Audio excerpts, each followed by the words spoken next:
हिचकियों का तुरंत इलाज।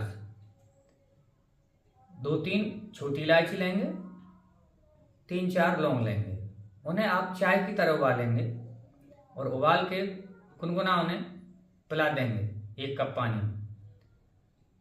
आपकी हिचकी तुरंत आराम मिलेगा। यदि हिचकियां बहुत अधिक होती हैं तो इस चीज को आप इसी पेय को दिन में 2-3 बार दोहरा दें, बिल्कुल शांत हो जाएंगे। धन्यवाद।